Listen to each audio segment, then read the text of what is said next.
Hey everyone, it's Matthew Zachary, and if you've been following my work since the Cancer Mavericks, then listen up, because my next big thing is here, and it's called Walk It Off, Men Don't Talk About Cancer. And it's the first podcast documentary series where men with cancer talk about, everything they're not supposed to talk about. Sex, shame, rage, silence, caregiving, vulnerability. It's raw, it's honest, it's long overdue, and it's everything you'd expect from me. The trailer just dropped. So subscribe today and get ready to binge all 3 episodes when the series premieres on September 11th. It's personal, it's powerful, and it's time.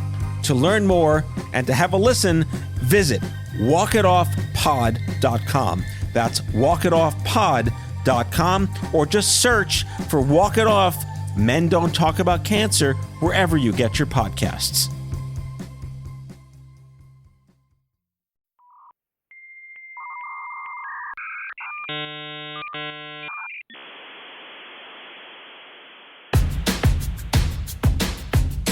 I'm as mad as hell, and I'm not going to take this anymore!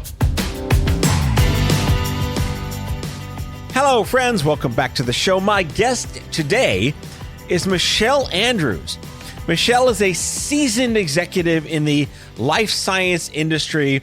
She worked for Genentech in the 90s, and today shows a bit of an inside baseball story on how the sausage was made before the internet with patient marketing and drug development.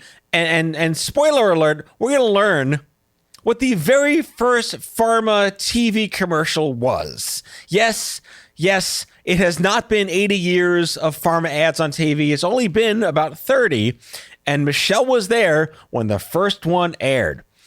Today's a trip down memory lane about all the things you never knew, you didn't even want to know about how patient marketing exists.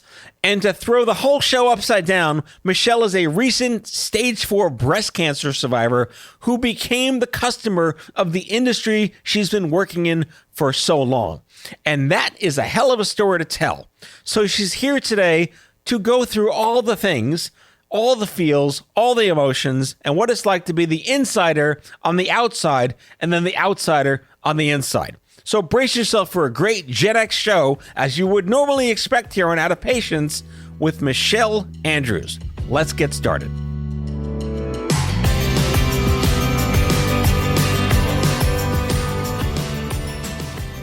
Is this your first podcast? No, it's not. Okay. I don't feel special anymore. I'm sorry. What was your first podcast? I've done first podcasts before for the consulting industry, just to kind of give them a little bit of background on some things that we had to offer.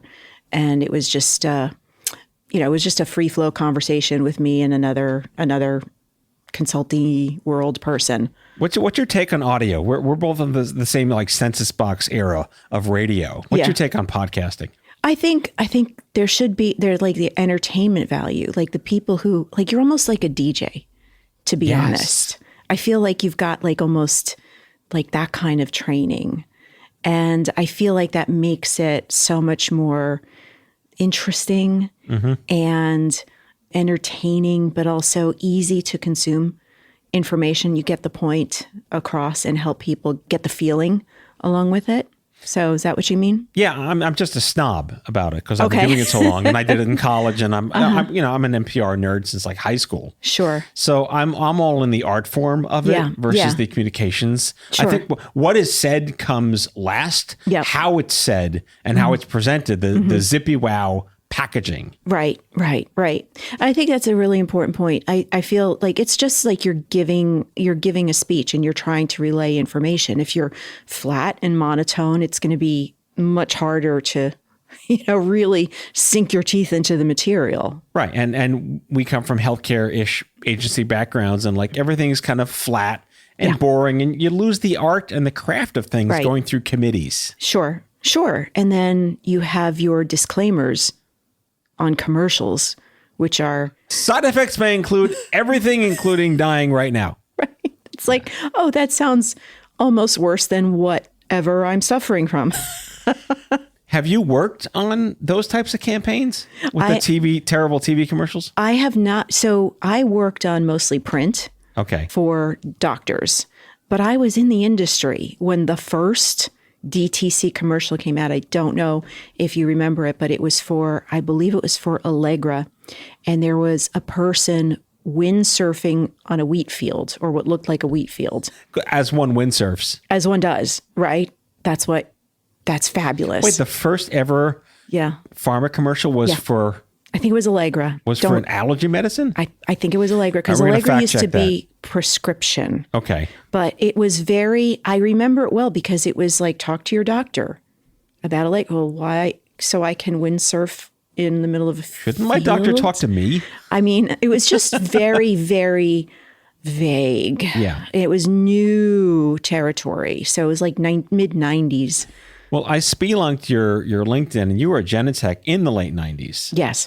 That was a hell of a time for Genentech. It was fabulous time I look back on it now, and I was like, I don't know of another time that was quite like it. That was like Herceptin land back then. It was Herceptin land, and I worked on the launch year of Rituxan. Ooh, wow, that was a big drug. Was a big drug. Controversial drug, but yes. I think at the time there were some people calling it vitamin R, goes with everything.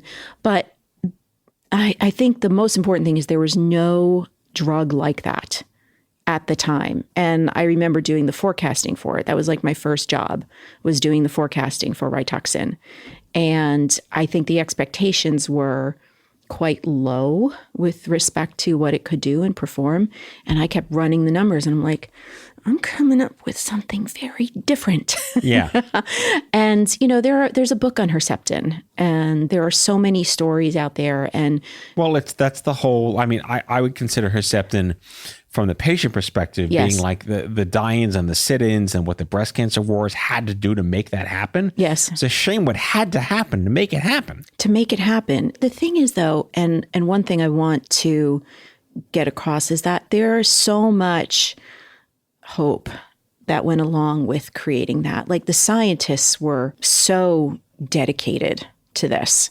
So I just met so many people who were just completely dedicated to the cause of making once they this. got on board. And once they got on board, but there were hurdles in the interior hurdles that had a tough time.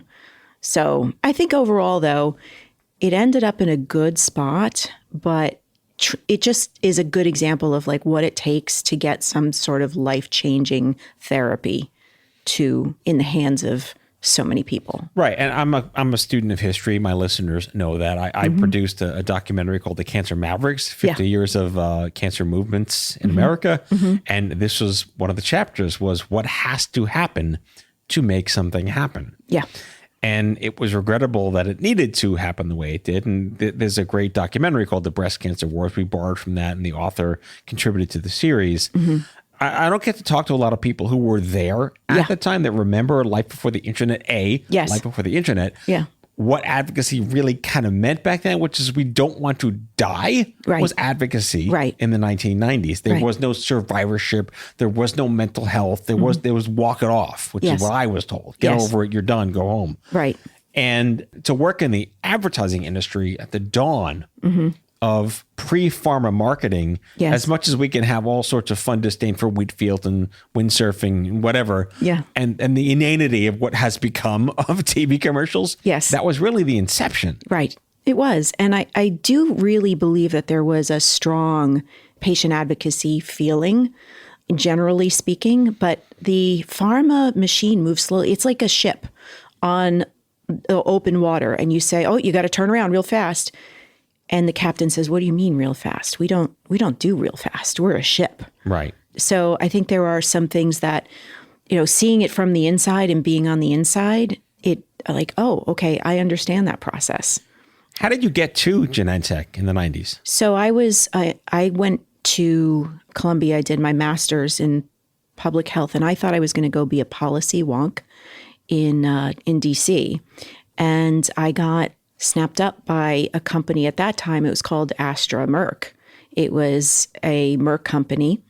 And I went to, I guess, to have a conversation with a friend of mine. And she said, oh, you should apply here. Never thinking that I would be like moving. Astromerc was outside of Philadelphia.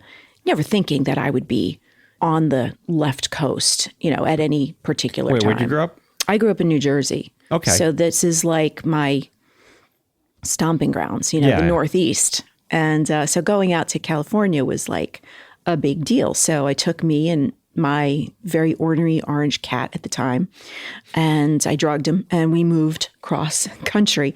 And it was a fabulous experience. I was working with people like, can I name drop? Why not? I mean, like, if anyone listening knows who she's talking about, you win a prize. Yes, for sure. And just to let you know, these people have gone on, like Susan Desmond-Hellman has gone on to help in the research foundation, I believe Bill Gates Research Foundation. And there were so many people who were just, you talk about them now and they're just like, wow, they're like in the Hall of Fame. And I got to do that. It's amazing to me. Like people upon whose shoulders no one knows we stand on. Right. Exactly. And it was just it was also, like you said, it was like we had internet, but it wasn't like the internet we know today. I mean, we were looking at dancing hamsters and, like E-Trade babies. Yeah, for Mr. fun. Sock puppet people. For fun. It was just, Well, you were on the healthcare side. I was on the consumer side a little bit when I was just kind of finding my way meandering. Mm-hmm. Yeah, I mean, Harrison Star had like Glucophage. Remember that brand, Glucophage? Oh, I do remember that. But I worked for an agency that had like BMW Mini Cooper was coming to the U.S. Mm-hmm. And like, how do they build an ad campaign? I was one of many companies that got the RFP to produce like a pitch campaign to bring Mini to the U.S. Sure. So I was a little flip here and flip there, but just a Godfather 3, they pulled me back in, right? I'm out of treatments. I'm getting my life back together. And here I am like working in an agency that has a drug I was taking palliatively, for chronic pain in oncology. Oh, wow. Yeah. And here you are. Like, it is amazing how things come kind of crashing back to you. Yeah. when you are of the cancer generation of patients. It's amazing. Like, you think about something like that when you're exposed to healthcare in a prior life. You're like, damn, I got that all wrong. I try to explain to people like what was it like to start Stupid Cancer in 2007? Yeah. This isn't really a self-serving question, but like we had no real internet. It was like DSL and dial-up, and even this show was like streaming over like 56K baud, terrible audio fidelity. And I think Lady Gaga just got on the scene with like some forums. Remember forums with bulletin boards? And that's how we communicated. Gosh. Yeah. What were the tactics back then? For pharma marketing? Yeah, I think it was still at the age where we were marketing to physicians. Right. Physicians were our number one target. Direct to consumer was so nascent that it was almost novel. We would have patient speakers. Now that's like normal, right? If you're not talking to a patient, what are you doing? Right. And I know you've talked about that a lot in your platforms. Like, you've got to talk to the patient, but we would bring in a patient survivor and we would be like stunned. Like, oh my gosh, novel idea. There's a patient like right here. Like, oh my gosh, like what do we do? And, so it was very much focused on physicians. It was very nurses educating on a new form of a drug, which had different side effects. I wouldn't say it was devoid of patients. Certainly we talked to advocacy groups and we were, speaking with a lot of but I think advocacy was a major point of that intersection for pharma and patients. Is like, we wouldn't even think about the possibility of today where you can just, maybe put together something on TikTok. Right. That was not, I don't even think that was a thought. I used the term read ahead. Yeah. A couple of weeks ago, like, what the hell's a read ahead? Oh, yeah. Right? Like, it's something you give someone before you read it. Right. How do you read something before you read it? Right. It's a debrief. Door hangers. Remember door hangers? I remember door hangers and all the sales aids and all the stuff we got, all the little things that we got in a tote bag at the conferences. Conferences were also a major point of interaction too. I will concur with our pre-show conversation. You are a gesticulator. Okay. And you own it. And that's awesome. I do. Yes. I do. Yes. So, I mean, on the radio, you're gesticulating. Yes. So just very, very, very passionate. I am for sure. Like if you hold my hands together, I won't be able to speak. Well, you said an Italian lady. Yes. I won't mess with you. Yeah, exactly. So we do that. How many siblings might you have? I have a younger brother who's the same, right? You're a Jersey Italian family with 2 kids. With just 2 kids. That's impossible. I know. But we somehow did it. We had a larger family and larger extended family. Right. And somehow that made it, more, I don't know, manageable, I guess. Okay. Yeah. So, yeah. I come from a nuclear family. My dad has 1 sister. My mom's an only child and 1 brother. Okay. My wife's family has 30,000 cousins. Okay. That's awesome. I married into like my Greek wedding. Right. Of Jewish Greek wedding. My Jewish wedding. Yeah. I'm pretty much married into my big fat Jewish wedding. Yeah. So you've got like the extended family. Yeah. Somehow my wife is like related to Pete Davidson through like a 4th cousin, 7 times removed through Ellis Island in Poland. I don't know. That's great. They have it mapped out. Like Ancestry like lost their shit when my wife put her stuff in there. We don't know how to make our algorithm work for you. No, there's too many of you. I'm sorry. There's way too many. Can you back it up a little? Yeah. Thanks. When did you jump ship and go to the agency side versus the pharma side? Yeah. So I think it was like after, Genentech went through a couple of sale processes to Roche, to the mothership. And then I think after the second round, I was offered a role. It was more on the side at the time. There was a lot of crossover with medical education. So I went on to the side of medical education, and then that eventually had to split in 2. So I chose the side of marketing. So I went to this company that was doing case studies for physicians for pretty much every single oncology drug at the time. So I think it lit a spark in me because I got to see a cross section of what was going on around industry and what was being developed, because it was a really very interesting time and a rapid development time for oncology in general. And while at Genentech, you get to know one drug really, really well, really deep. In the consulting world, you get to know like a broad swath of what's happening. It's a great cross-sectional view. Not to say you're not working on your specific accounts with different people and different products, but you do have to have an awareness and a really good encyclopedic knowledge of what's happening more broadly. So I think it kind of like lit a spark in me. How many people do you still work with or still keep in touch with that have like 20 plus years pre-internet understanding of how we got to here? Yeah, good. It's a great question because I do keep in touch, probably less than I should, but definitely we keep in touch. 30. Yeah, 30 years. 30. Oh man, you had like, I'm old. Let's stick with 20. Old. I'm only 40 years old. In my mind, I'm 40. 20 plus. Yes. Close your eyes. How old do I feel? How old do I feel? I don't know. Well, it depends on the day. Yes. Some days it's 25, some days it's 80. It just depends. Well, we're going to get to that part too. For sure. But I think, I kept in touch with a lot of the Genentech people, actually. So it was just such a time of bonding and interesting.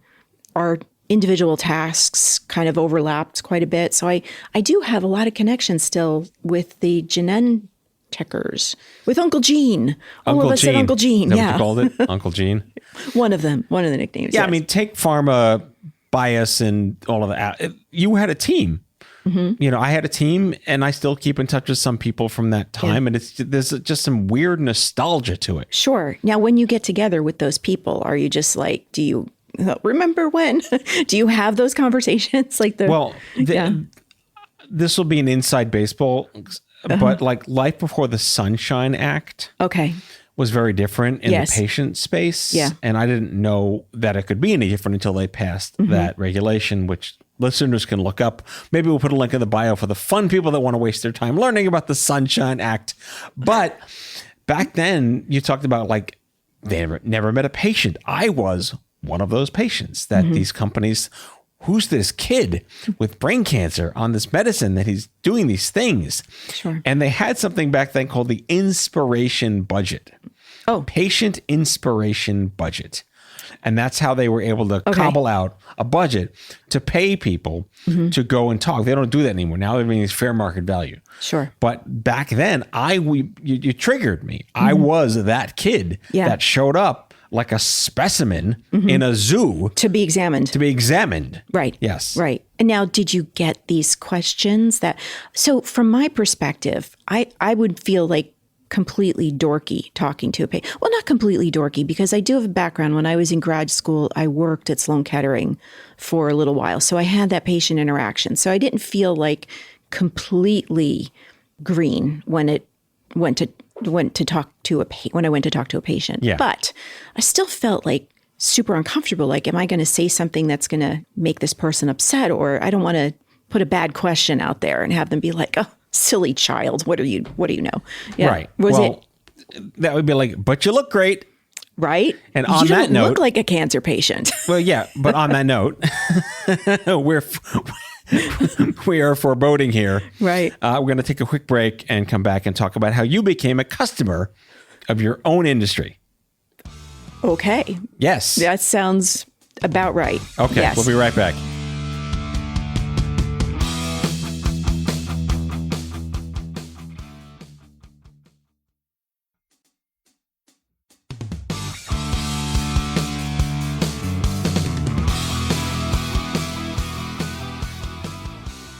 So you had a detour, Yes. a career detour through what I'm going to call the Cancer Funhouse. Yes.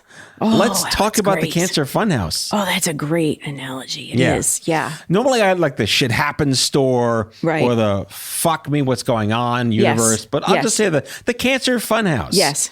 So like when the doctor gets cancer, I've interviewed so many medical professionals who happen to have gotten sick and then they're like, I didn't know it was this terrible. Yeah. Yeah. Yeah. It really is. I mean, I feel very blessed with the team that I have now. I mean, I really do. I mean, I feel not everyone is that fortunate. And even with a great team and decent knowledge, it was sometimes just a real shit show. And I was thinking to myself as, for example, a stage 4 cancer patient, right? How many physicians and other medical professionals kind of write you off? Like, oh, well, you're going to be circling the drain soon. You're going to be. Were you told you're that toast. in a manner of speaking? Well, it's just how they approach your treatment. Like this offhanded, well, you could do that. Apathy. Yeah, a little bit like kind of we've seen this movie before. To the point where I had to speak my mind, and I'm pretty good at speeching. I'm decent. You got the Italian chutzpah. And so I will have no problem saying Dr. So-and-so. Point of contention here. I am of the ilk that I'm getting over. I'm in this to win. I'm not in this to sort of feel better. Right. I'll have a side track note on that. I said I have a brother. And were you lying? He jokes. No, no, I'm not. I should correct now. George Glass is my brother. My brother has like been a great resource for me and help to me. But one time I was in an emergency room situation, and he said, "Well, maybe you need me to come in and explain to them what you want." He was joking around. He was trying to make me laugh. Like, you see, what she wants to do is get better. And we were joking like, oh, well, we didn't know that. Right. I'd like to not die. I'd like to be better. Yes. So, yeah. So I think it's not so much that they say to you directly, well, why bother? I mean, no one has ever said that, but it's more the subtleties of it. And you kind of know when somebody's a little checked out when you're trying to like plan this out. And I've said to, more than one healthcare professional, look, I'm in this to win it. And if you don't think that, or if that's not your vibe, cool. That just means you're not going to be a good match for my care team. And that's fine. And did you wind up firing people? Yeah. I just wind up like moving on. Good. Just moving on. Just saying like, this is just not for me. I once had a friend and colleague get on stage and say that when you're diagnosed with cancer, you instantly become the CEO of Save My Ass Incorporated, and so everyone is your employer, right? Everyone is your employee, and you get to fire them if they don't do their job, right? And you did that, right? Look at that. You're a great CEO. I'm looking for people who are like you get my vision, you trust it, you may be a little nervous about it, but what I want you to be thinking about is like, not am I going to go down the drain? I want you to be thinking about, what are we going to talk about 20 years from now when we're having a cup of coffee? That's what I want you to think about. Mm-hmm. That's where I want your head to be.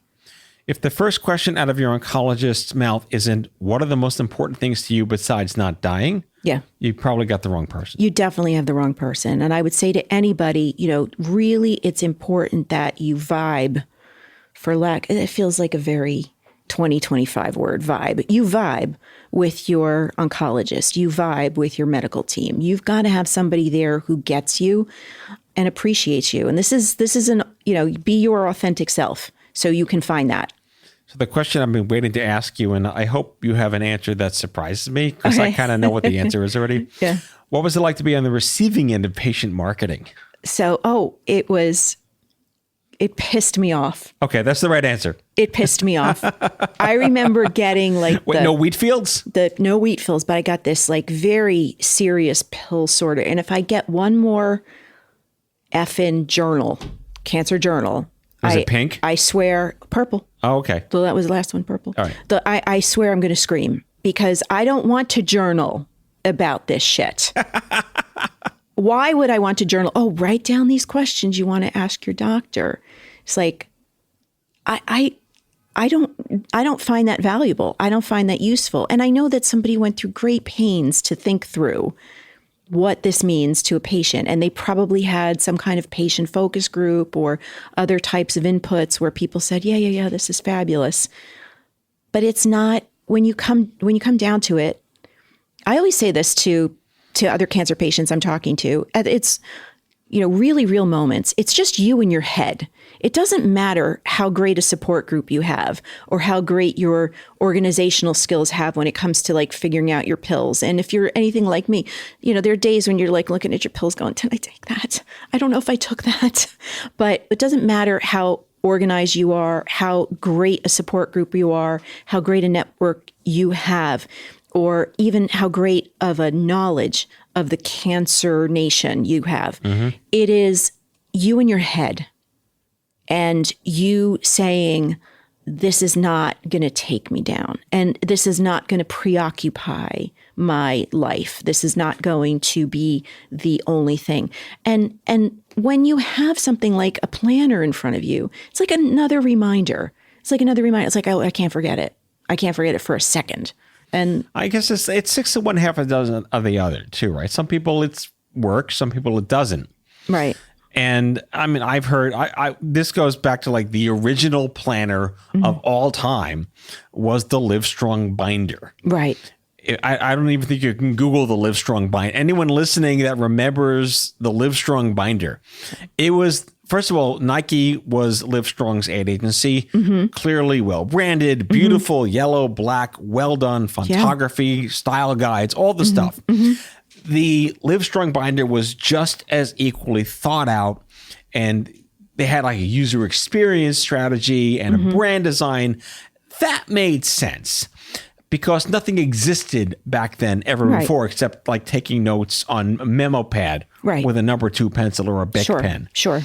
And you're right. There's a lot now. There's too much now. I'm not going to throw journals under the bus, but the whole, just write out your feelings instead of what's the best way for you to manage the shit? Right. Would be a great question to ask. Right. And I think there's also, what other resources do I have to keep me focused, to keep me sane? Like what about my mental health? What about my, my family, the worries that I have about my family? Those things I think are really salient points. And I agree with you. I think there's a saturation point. Like before, when we were, giving people mustard gas, like for cancer treatment, or good times. We didn't have that. And I think there is still, I still think this exists today. There's a feeling of, well, you're getting cancer treatment. So what do you want? You're not Right. dead. So yay, like you're supposed to celebrate that. And I think having something like that was more of a in your face saying like, see, I matter and I'm relevant and I'm here and I'm doing stuff and I'm a part of the care process and I'm a decision maker in my own care. So I think in that respect, it's very, very good. But in the respect of like what it means to navigate through cancer care in 2025, it's a bit more complicated. Yeah. I wrote a question down because I didn't want to. I actually wrote a question down. Okay. And I want to. It is like, again, another like inside baseball question. What's your message to every brand team about patient journeys that look nothing like the slide deck? Oh my gosh. Which slide do you want to punch the hardest when you see it now? Oh my gosh. That like, how much time do we have? That's a whole other show, but yes. Holy mackerel. You found yourself a whole new job I'm going to consult on fixing all the slide decks. So definitely. I think for me, words, I'm the type of person, and I think maybe we connect on this level. Words matter. Mm-hmm. Words matter a lot. And I do not say things like my cancer. It's not mine. This is like an alien that's using, it's a parasite. This doesn't belong to me. Right. I'm not going to, when my oncologist says my cancer, I realize she is talking about my particular type of cancer, right? So that's okay. But I don't go around saying, oh, my cancer or anything like that. Nor do I go around saying I'm on a journey. I mean, who the fuck put me on this journey? I want to talk to the travel agent that put me on this damn journey. This is more like a white knuckle flight. This isn't a journey. So I think for me, you got to rebrand journey together. And I know that there's a lot of people who put that out there, and and a lot of people feel like it's a softer way. Yeah. Of really helping people, guide people down the path. But I feel like process is probably more of an accurate term for me. So the first thing I would do is remove patient journey from anything. And I think a lot of people don't come after me on this, but I think a lot of people might they will feel differently about it. But I really feel that, let's call it what it is, because we need to be, we can't soften it. We can't soften. We have to be real, because that's the only way. But that's what this country does. We soften everything. Right? George Carlin's like shell shock and PTSD, and that's what we do. Good shell shock. It's it is a really good analogy, but people can detect when something's not completely transparent. And I think if you soften language to the point where people are saying it's giving people anxiety, like I know something's up here, I know something's wrong, right? Then I think you've defeated your purpose. So we talked about how before the show you're in your reentry phase. I am. Into another term I hate that someone has to rebrand, the new normal. Yeah. What does that mean? I don't know. I've heard it called the now normal. Okay. Which I think is a little better. Okay. Because it's not new. It's now. There is no new. It's what is today. It only happens now. Everything, everywhere, all at once kind of shit. But, I also like that you wrote to me that you are I'm going to quote this, a semi-feral Gen Xer who's so over the BS of cancer. Yeah. In your reentry. Yeah. No longer. Yeah. Right? Yes. So yeah. I'm officially graduating you from reentry to like in flight. Yes. Yes. I think that's a good way to say it. It's like being in flight or being. The parachute has deployed. Yeah. You are now coasting down. Right. And I have to land in the ocean. But you're gonna land on land, by the way. Right, right. Or maybe like in a field somewhere would be good. Wheat field. A soft landing. Have you ever gone skydiving? Oh God, no. I went skydiving. I value my life too much. I went skydiving. There were certain risks I'm willing not to take. Yeah, I know. I will never do it again. Okay. But I mean, I've had enough consult. Was that a bucket list thing or? It was. Or before you were sick? It was well before I was sick. Okay. It was in college, and you're allowed to be stupid in college. Never again. Okay. But I'll tell you, I've confronted my mortality on many levels for a long time now. I don't need to do it again. I'm good with that. But yeah, so you said, and I do feel that statement accurately describes who I am right now. I mean, there was semi-feral means a lot to me in that I'm more authentically myself now. Let's talk about like a good thing about, if there is such a thing as a good thing that came out of cancer, is that I'm just done with being anything other than who I am and my authentic self. Like the fucks to give-ometer is way up. It is like, if you don't like me, okay, fine. That's fine. And I think that is very much like how I approach things right now, which is so different because I grew up in a world where, I wanted to make sure people are happy and people are comfortable and they're feeling good and they're pleased with me and please, no more of that. No more of that. And then being over the BS of cancer is that I've had to really establish what I want. I have to go into this saying, this is what I want. This is what I want to occur. This is how I want to get it done. This is what I'm willing to commit to it. This is what is outside of my comfort zone. And this is, these are the things that are critically important to me. And I have to restate that a lot. And I really want people to get to that point where they feel confident enough to say that. I talked to a woman the other day whose daughter, and this was many years ago, was misdiagnosed as having cancer and went through 10 months of chemotherapy. Holy shit. Yes. And she said, what was I to do? I was, I trusted this doctor. This was a well-known, established, physician, and I didn't even think to question it. And I'm saying right now, my doctor knows I'm going to question stuff. And, we have a great relationship, but I established that early on. You said you fired some people to get to these people. I did. Yeah. I did. And I just said, this is really what I want to do. And this is how I want to do it. And I asked one of my doctors once, am I the biggest pain in the ass patient you have? And she was typing at the terminal, because that's what we do now. We just take notes on the computer terminal. And she turns around, she swivels around her chair. She goes, no. And I said, oh no, who did I cede the title to? And she said that she was working with a retired oncology nurse. And I'm like, well, okay. I said, okay, all right. I feel that's acceptable then. Yeah. So, yeah. It's a contest.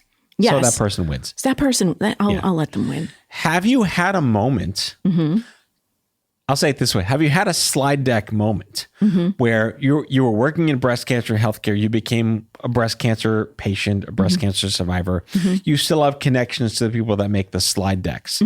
Have you had a small win with the work that you're doing now or the work that you've done in the last year or two through this process? See, I said process, not journey. Thank you. You're welcome. Through this shit show. Yeah.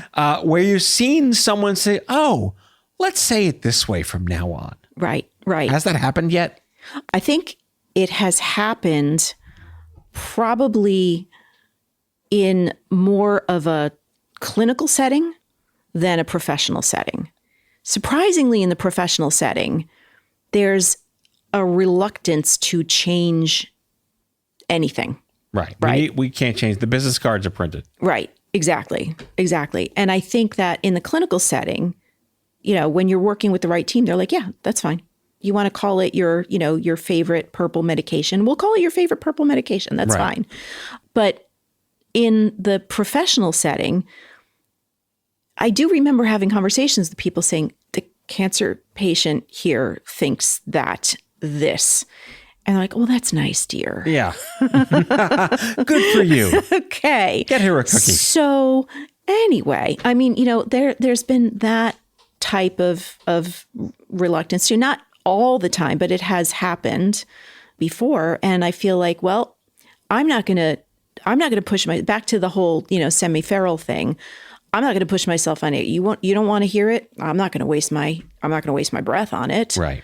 But I do think in the clinical setting, they're like, yes, we agree with you. Words matter. And so therefore, this is what we will say.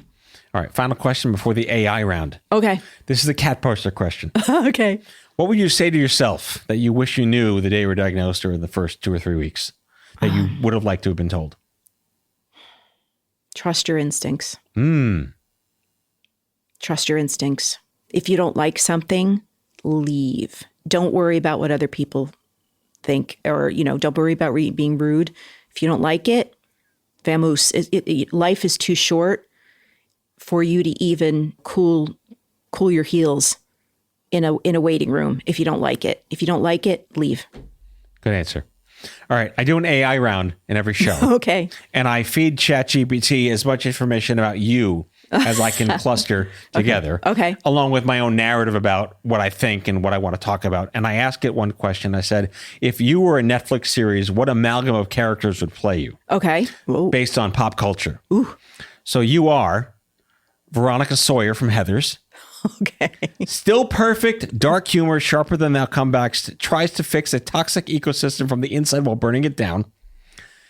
Murphy Brown, unapologetic truth teller with decades of experience, zero patience for mansplaining, and the receipts to back it up. And Faith Lahane, Buffy the Vampire Slayer, because unlike Buffy, Faith came back from the edge, wore her cars like armor, and got to be more dangerous once she had nothing to lose. Holy cow. AI knows who you are. That is frightening. I got to absorb. I think I'm going to be thinking a lot about that. Well, you get to keep the paper. Oh no. It's a parting gift. Oh wow. Like on Price is Right. That is I was just saying to myself, I need something to overthink. I haven't had something to overthink this week, so mission accomplished. Thank you. Oh my God. All right, Michele Andrews. Yes. I don't know how to, I love that your history lessons of life in pharma and marketing, 2000s professor of history, I guess. I mean, yes, former agency nerd, awesome human being, breast cancer survivor, not to be defined by. And it is a process, not a journey. Yes. I'm thrilled this worked out. Thank you. And I'm pleasure to be not your first podcast, but definitely part of your re-entry. I appreciate it so much. I'm so this is awesome. Talk about things happen for a reason. And connections occur for a reason.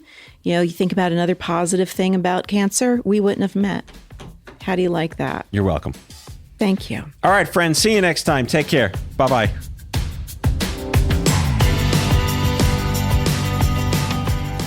Out of Patience with Matthew Zachary is a production of Matthew Zachary Worldwide. The executive producer is Matthew Zachary. It is mixed and edited by Kyle Moore. If you like the show, ratings and reviews are always welcome wherever you get your podcasts.